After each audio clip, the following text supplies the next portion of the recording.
Okay, so here we are. Interview 2 for the Song Space. Oh, man. Artist, producer, writer, creator extraordinaire, Mikey Mike. Thank you. So Mike, thanks for doing this for us today. Thanks for having me, man. So I guess you and I, we've known each other for probably about 4 or 5 years, right? Yeah, please. So I think we were first introduced through J.R. Rodham's camp, right? Yeah.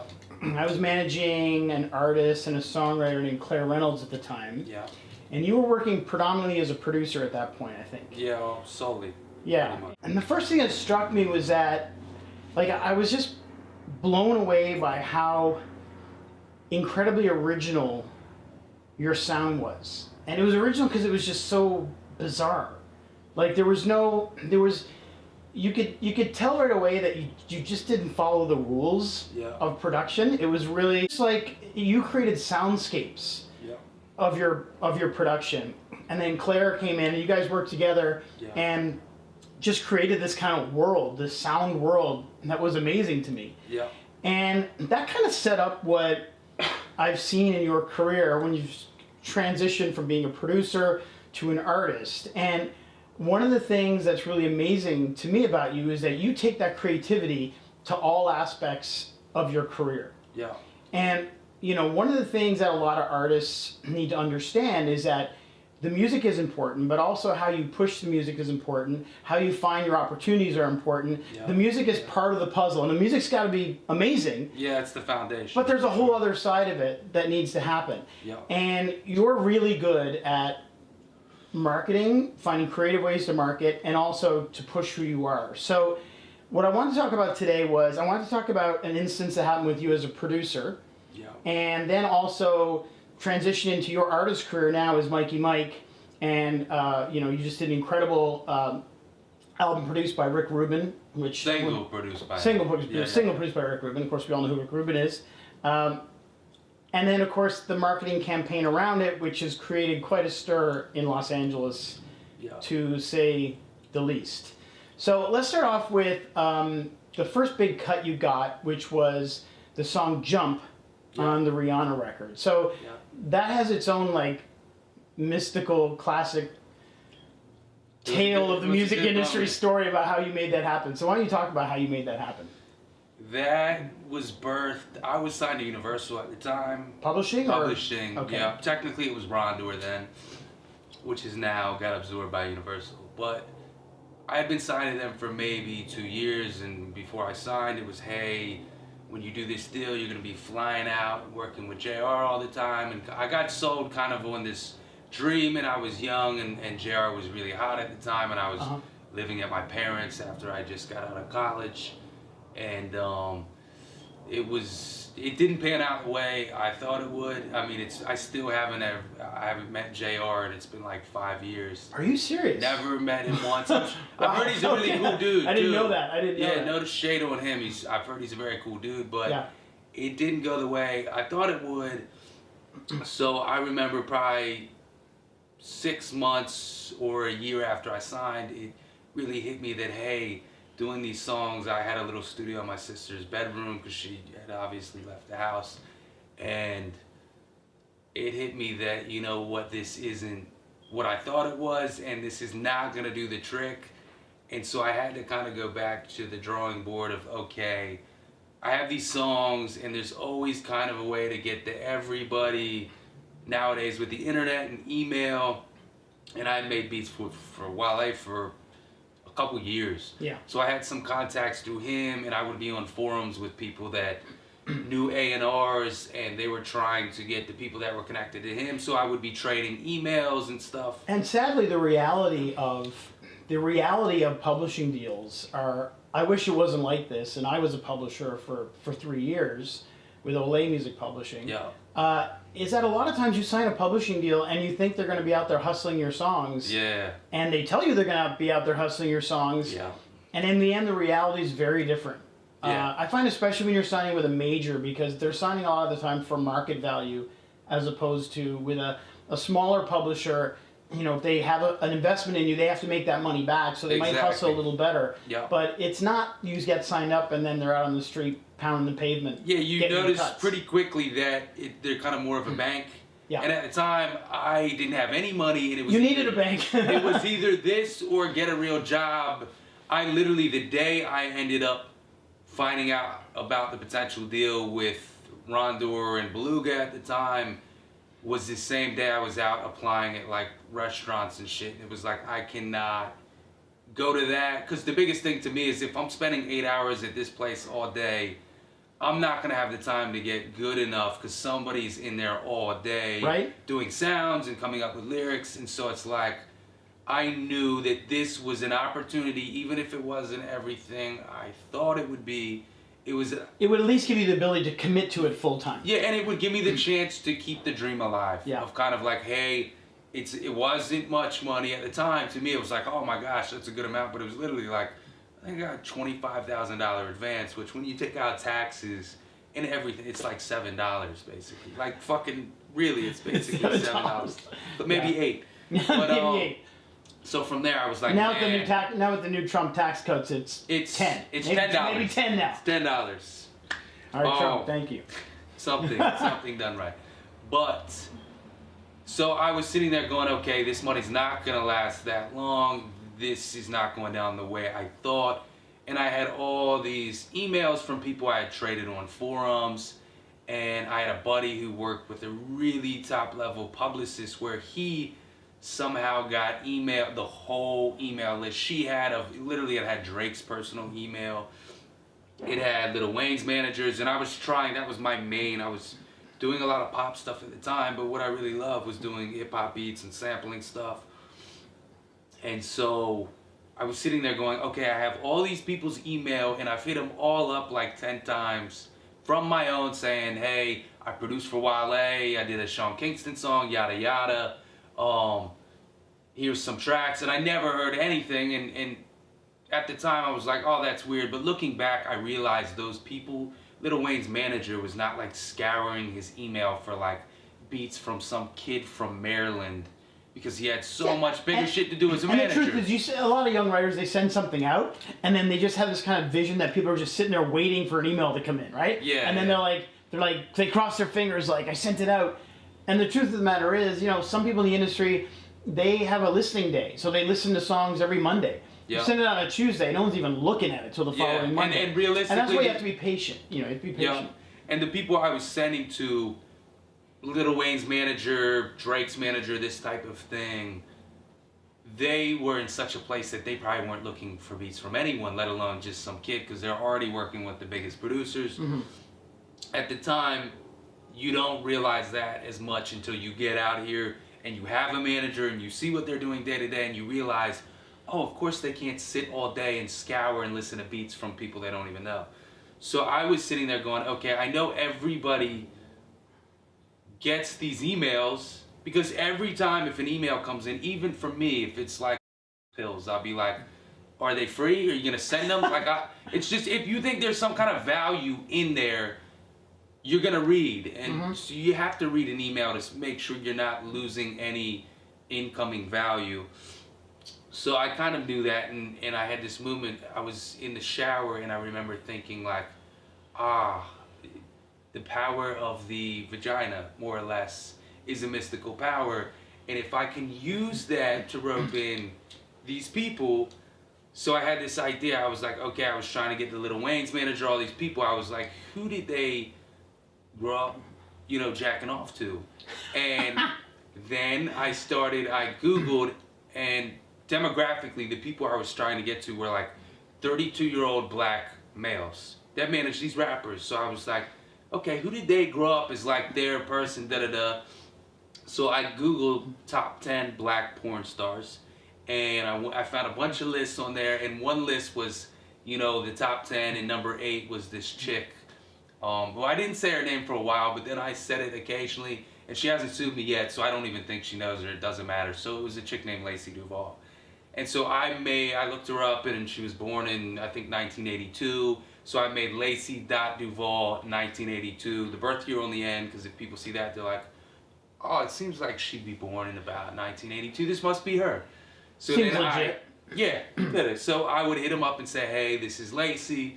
You probably recognize my name and maybe my work. I'm getting out of the industry because STDs are running rampant, and I'm getting older, and I'm now managing my little brother's friend, who is a producer, and he makes all this eclectic stuff, and I'd be rattling off these indie band names mixed with just this whole kind of, you'd read it and be like, what the hell is this?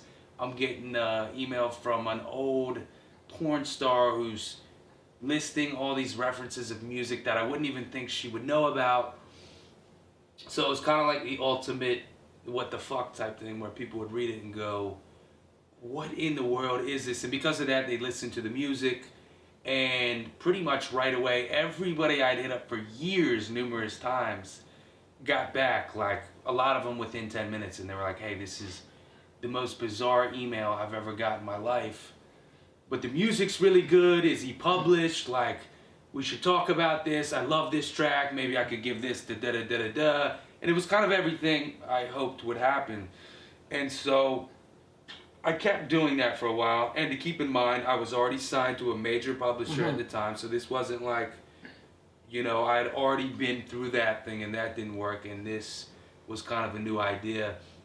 And all these people started getting back. And one of them happened to be due to manage Stargate. And luckily for them, I used the Lacey email to find their email. I saw somebody they were talking to on Twitter, and I went down, and then I saw that that person they were talking to had their email in their bio, so I emailed and said, hey, this is Lacey.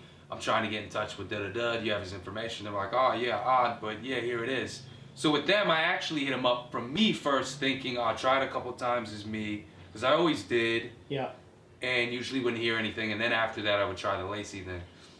So randomly with them, they actually listened to the music. And I sent some of my artist stuff, and they were like, hey, this is really cool. Like, keep sending us stuff. And then that led to me sending a folder. And this is right around the time of, like, We Found Love, and everybody was on the heavy house tip and that thing. So I was sending a lot of stuff in that lane of the kind of housey, whatever. And I ended up putting in this one track that I had made for MIA. I put it in a folder.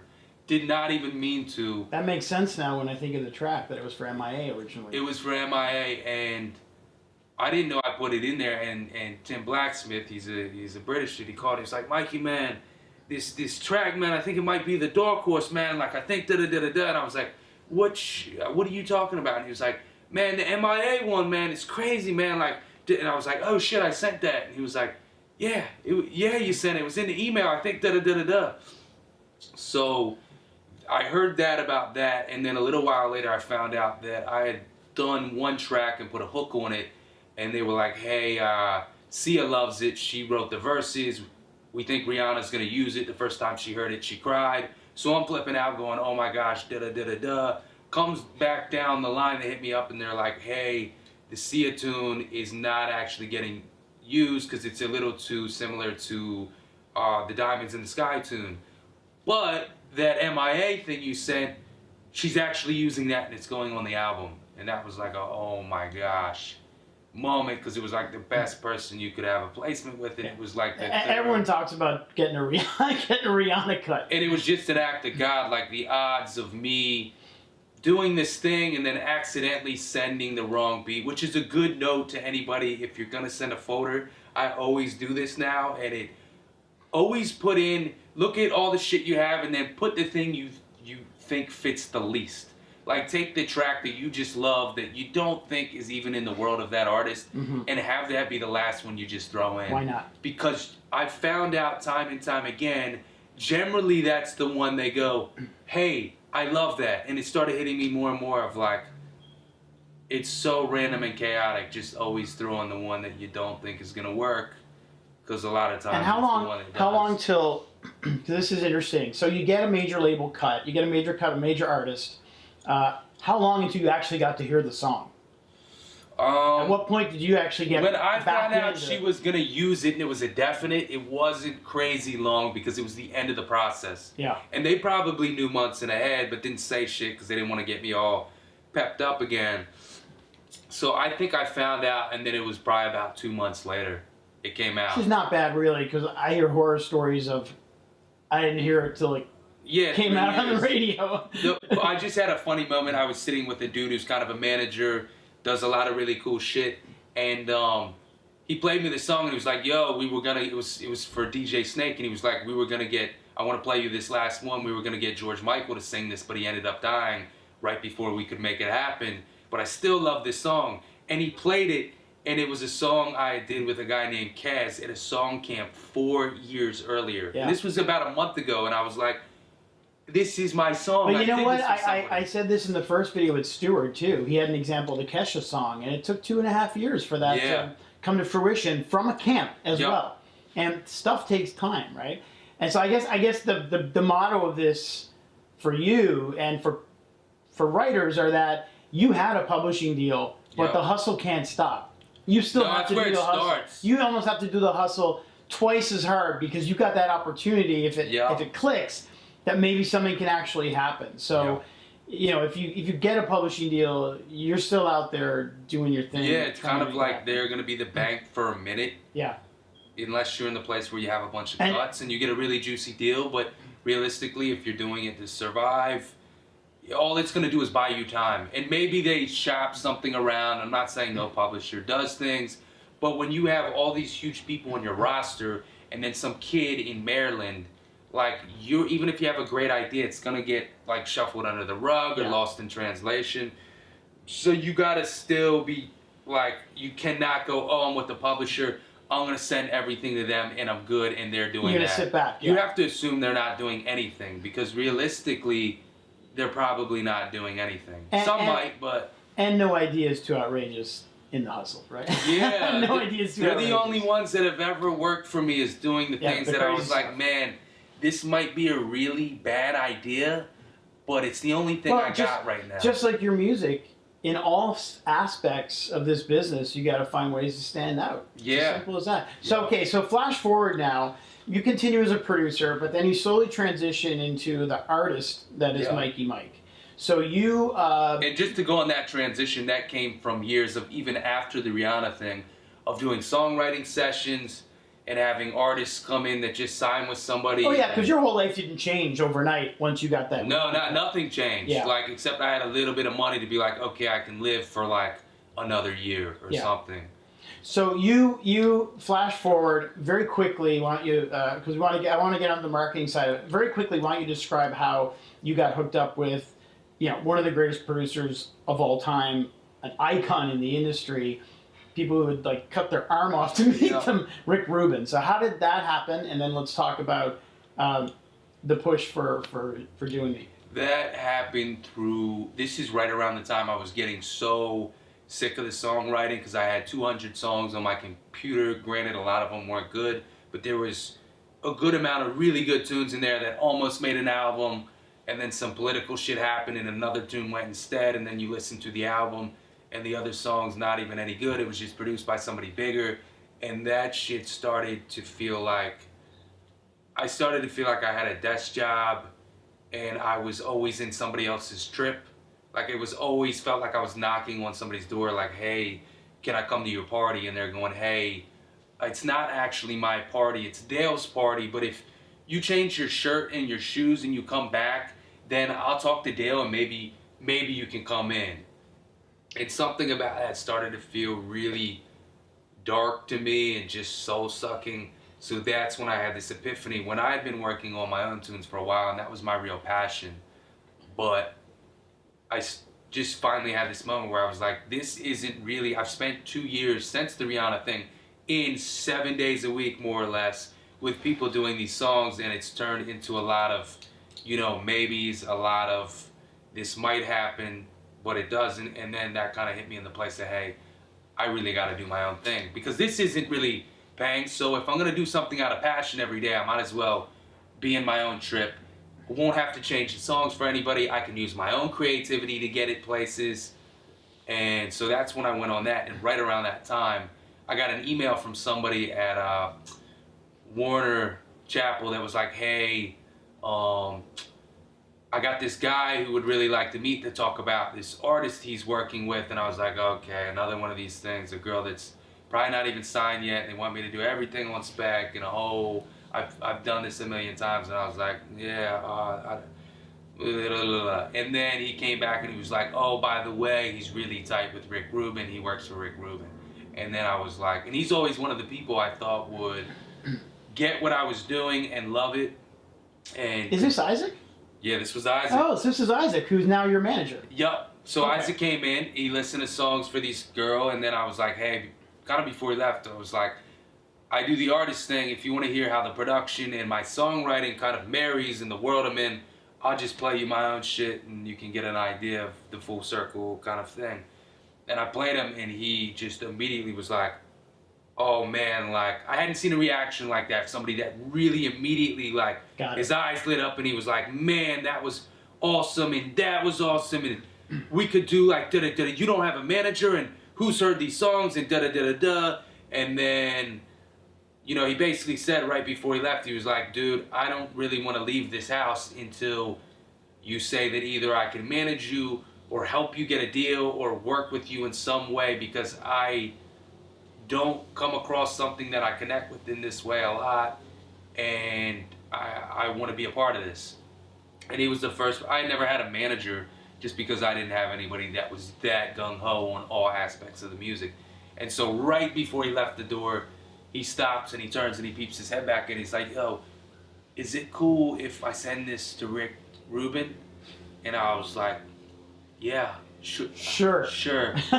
Go knock yourself out. Sure.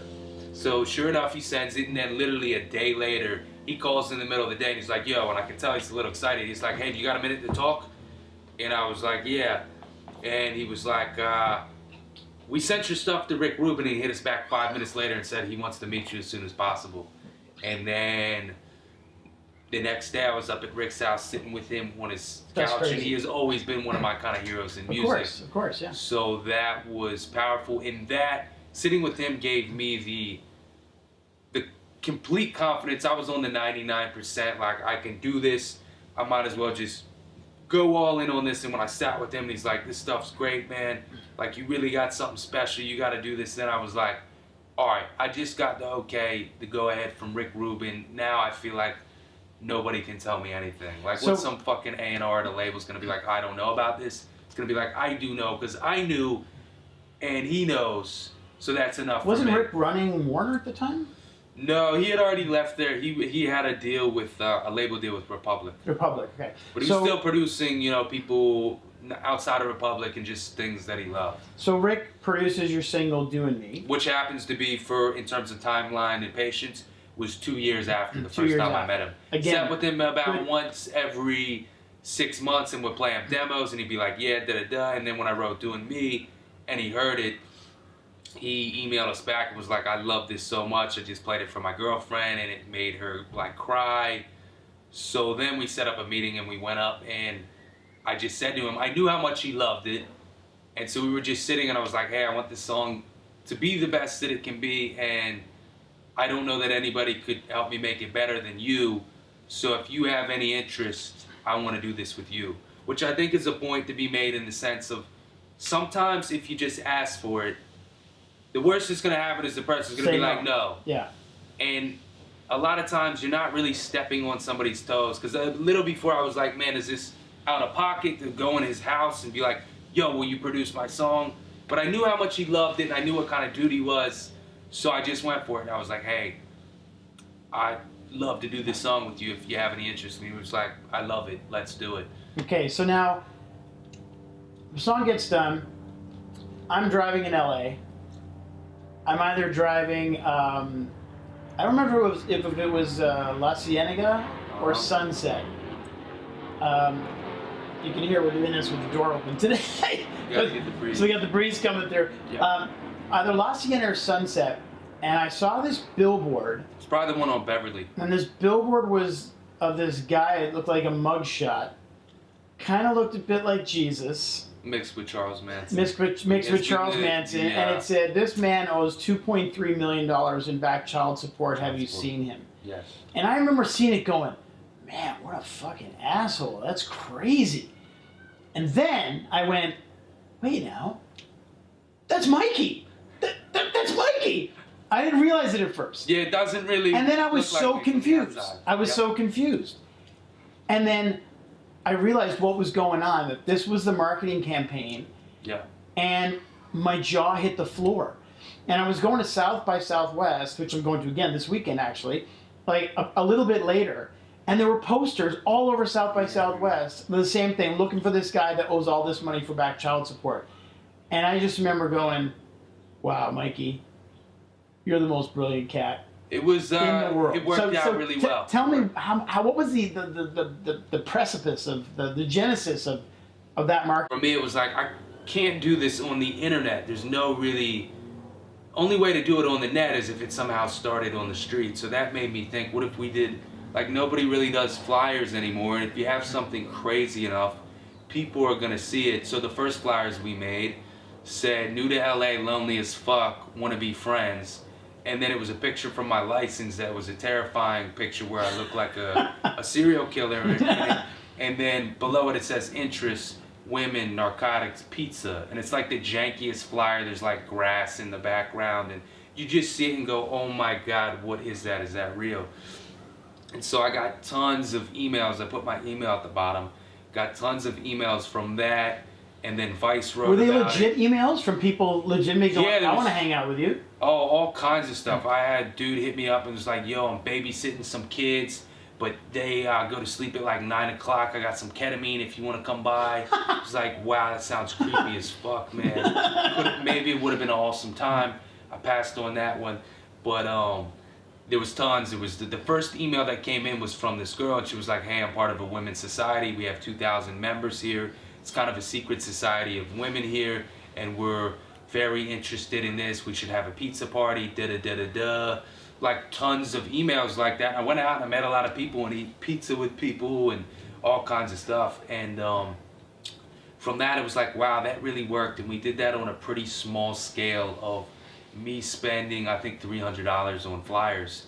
I just printed them out at Kinko's, and then me and my buddy went for 2 days and put them up everywhere. And they got Instagrammed, and then it turned into a Vice story. So I saw that, and I was like, that can really work, because the whole thing is like, if you get a story that's outside of music, you're gonna get on non-music websites, and it's gonna become a thing, and they're gonna go, oh, he actually has a song. They embed the song, and then you're not in the same platforms and websites with 5 billion other artists. So it was always that kind of mentality of how to go in the back door and where's the place that nobody else is messing with. That's what I'm gonna try to do. So when that worked really well, when we started talking to labels about stuff, it was kind of, hey, I have this tune. It's gonna be the first tune, and I know how I want to market it. I want a billboard. And finally, with Warner Brothers, the president there, when I met with him, I said, this is my plan, this is what I want to do, and this is how to launch the first tune.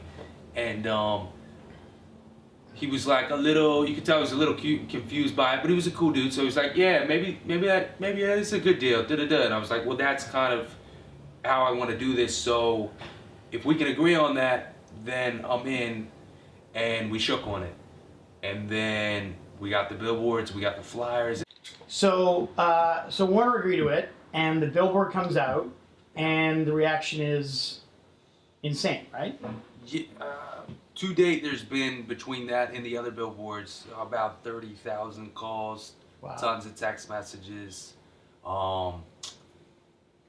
Yeah, one of the other beautiful things is Yellow Wolf ended up seeing it when he was riding around here, the billboard. Mm-hmm. He got on, he loved the song, and then he invited me on the tour. And now you just did a 45 day tour? 48. That's amazing. And it wouldn't happen if it wasn't for the billboard. For the billboard. But the funny thing is, it's cost me to lose some things because some people find it offensive. Yeah. And so without mentioning any what's, you just told me as I came in that you lost a big commercial campaign because somebody in the today, right? Yeah. Because somebody in the advertising agency was offended by once they looked into your they loved the song, yeah. But then once they looked into Mikey Mike, yeah, they discovered the billboards and all this kind of stuff, and then was turned off by it. They were turned off by it, which it's fair. It's a company, and I get that they have to be careful about who they associate with. The part that rubbed me kind of wrong was the fact that the person a lot of it had to do with one person saying they thought that the billboards were kind of offensive to women and degrading, and it was kind of like, this is so obviously a joke, and there's so many more things that are offensive. You can literally go to a soup kitchen and feed people. Somebody's going to be offended by it these days. Yeah. Somebody's going to go, oh, they only did that to like. But you have gotten some great placements out of it. It was on Still, so which is one of my favorite shows. Yeah, everything that it's lost, it's helped gain. So we have to remember that. And also with the advertising thing, that was one of the things that got them second guessing it. So I don't know that it ultimately was the only thing, because there was another commercial ad play, but we do know it was one of the things in play where they literally came back and they were like, has Mikey ever been to jail or been to rehab? That was their questions. It was like a little funny. Yeah. But that's and then you went on and you pushed it even farther with the Ginger campaign. Yeah, right? Ginger Curious send nudes, which I kind of threw a pitch to the wrong. Did you get nudes? I got a lot of nudes, but I threw a pitch to the wrong team on that one because it was 9 out of 10 were. I literally got to the place where... That's going to be one of my first beeps in the videos. Great. It got to the place where to answer the messages, I had to put my hand over and slide down to see if it was a guy's head or a girl's head. Yeah. And if it was a guy, I would just delete it. But that didn't even work that well because sometimes it would just be a penis. So when I'd move down my hand, the first thing I'd see was a penis head. That's like, great. Oh. Okay. But, so I mean, listen. At the end of the day, you know, I think the motto here is that you have to, in today's world, you have to be a 360 artist. You have to be thinking about all aspects of your career, and the more ideas you have, the more control you have driving the bus. Yeah. And you as long as you have people who believe in them or are willing to put up the money for it. Yeah. And finding that team is difficult. It's difficult. You gotta show some good faith in the sense of doing something your own way, having success, and say, hey, see what I did here. I know this will work here. Try it on me. If it's a disaster, you don't have to spend any more money. And another thing that I think is a really good lesson is that Isaac heard your stuff and he responded to it. And there's so many people that I've met that this person wants to sign me. I'm like, well, what do you think? I don't know. You got to find that person that is just like, you know what? This is like awesome. Fully in it. And it's like a partner in life, right? Wait for that one that just gets you, right? And wait for that one that just gets you. It can be hard because if you have something that's like buzzing and everybody starts calling, they're gonna play the game of, oh, we love you so much, da-da-da. So it's good to try to find partners early on that believe in you before things really happen. Okay, so quickly, you got a new song out, right? Doing Me. And then a couple new songs. Is a new one coming out, or? Yeah, the new one is a single produced by Ricky Reed that is the next one to go. Ricky Reed? Yeah, we have billboards for it, a whole nother campaign, a lot of crazy shit. And we are just kind of, the label, the guy who I signed to was the president, and he left the label, and a new guy came in, and they're having a whole new resume. So it is thrown everything in limbo in terms of having dates and getting money signed off on, which is another thing to kind of know when it comes to the labels and that type of thing, is that it's not going to be, it's never a smooth ride anywhere. Never just you sign, unless you sign and you're Post Malone and you already had a song that was like blowing up on radio, and they're like, what's the next one to go? And then it's just like, but you know, if you stop trying, it's never going to happen, right? Yeah, right. For sure. Cool, Mikey. Thanks for doing this today, pal. Yeah, thanks for truly appreciate having me. And check him out, Mikey Mike. Thanks, pal. Peace.